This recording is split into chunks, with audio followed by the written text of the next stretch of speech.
E se a inteligência da fábrica não dependesse de jeito nenhum das máquinas físicas? Sabe, por décadas, a gente simplesmente aceitou essa ideia de que a automação precisava estar trancada dentro de caixas de hardware rígidas e inflexíveis. Mas olha, esse paradigma está prestes a desmoronar. A revolução da automação industrial. A transição para sistemas definidos por software. Hoje nós vamos preparar o terreno para uma exploração profunda sobre uma mudança gigante que está reconfigurando o chão de fábrica. A gente vai sair daquelas infraestruturas pesadas de hardware e entrar de cabeça na automação definida por software. É um assunto fascinante e os dados que temos aqui vão explodir a cabeça de quem acha que manufatura não muda. Dá só uma olhada no nosso roteiro de hoje. Número 1, o fim do império rígido. 2, a revolução do software. 3, o famoso padrão IEC 61499. 4, o impacto financeiro e operacional. E claro, 5, como iniciar a transição de forma segura. Então, começando pela seção 1, o fim do império rígido. A indústria de manufatura passou quase meio século presa numa espécie de camisa de força. Pensa no verdadeiro império galáctico do chão de fábrica. Arquiteturas estáticas, onde cada máquina tem o seu próprio controlador dedicado, proprietário, intocável. O problema? Se for preciso trocar uma simples entrada analógica, tem que refazer a fiação inteira e trocar o hardware físico. É um pesadelo logístico que simplesmente não acompanha a velocidade insana do mercado atual. E o contraste hoje é gritante. De um lado, a automação tradicional cobrando seu preço, exigindo reconfiguração física o tempo todo e criando verdadeiros silos de dados. Do outro, a automação definida por software, ou SDA. Aqui a gente está falando de atualizações na velocidade de um clique e integração nativa entre a tecnologia da informação e a operacional. Num cenário de negócios volátil como o nosso, ter essa agilidade não é um luxo, tá? É sobrevivência pura. E, para entender por que isso importa tanto, é só olhar para o bolso. Pesquisas mostram que essas ineficiências causadas por ficar preso a um único fornecedor proprietário podem custar, pasmem, mais de 45 milhões de dólares por ano para grandes corporações. Isso é tipo jogar no lixo 7,5% da receita anual só por causa de um sistema fechado. É um ralo de dinheiro inacreditável. O que nos leva à seção 2, a revolução do software. Mas o que exatamente é essa automação definida por software? Basicamente, ela é a força que arrebenta as correntes dos sistemas legados. Em vez da inteligência ficar presa numa caixa de metal lá no chão de fábrica, a gente separa a lógica de controle da máquina física, esse controle vai para plataformas padronizadas em servidores, na borda da rede ou na nuvem. É a virtualização completa da fábrica. Pensa no smartphone. A automação definida por software age exatamente como a criação de uma App Store para a indústria. Isso quer dizer que a partir de agora é possível escolher as melhores soluções de software para o seu problema no formato Plug and Produce. E a melhor parte, sem ficar refém da marca que fabricou a máquina. É a verdadeira liberdade de escolha tecnológica. Essa diferença entre o controlador tradicional e o virtual é onde o jogo vira.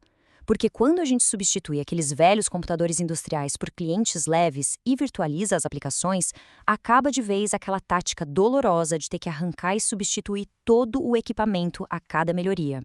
A evolução do sistema vira um processo contínuo e totalmente via software. Seção 3, o padrão IEC 61499. Bom, nada disso seria possível sem o grande herói técnico dessa história, o padrão IEC 61499. Diferente do irmão mais velho dele, o padrão 61131-3, que ficava rodando em ciclos fixos o tempo todo, gastando recurso à toa, esse padrão novo é orientado a eventos. Ou seja, as coisas só são acionadas quando ocorre um estímulo real. Isso otimiza o processamento de um jeito absurdo, é eficiência em outro nível. E o mercado já acordou para isso. Como o pessoal da universalautomation.org cravou muito bem, desacoplar hardware e software simplesmente derruba as barreiras da inovação.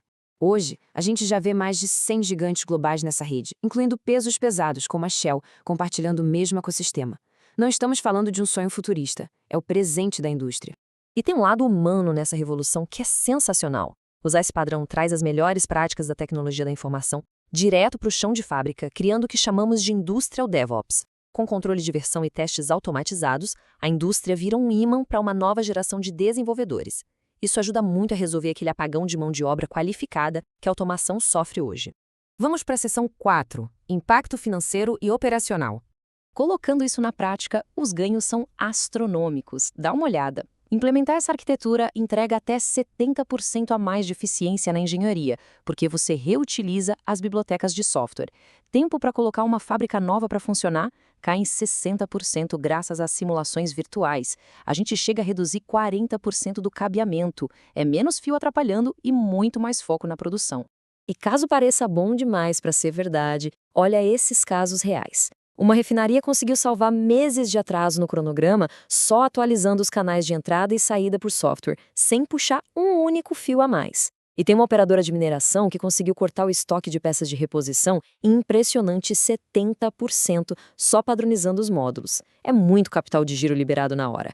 E além de resolver os problemas de hoje, a automação definida por software é a pista de decolagem obrigatória para o futuro. Pensa bem, sem essa base flexível, é impossível implementar coisas como inteligência artificial ou gêmeos digitais dinâmicos.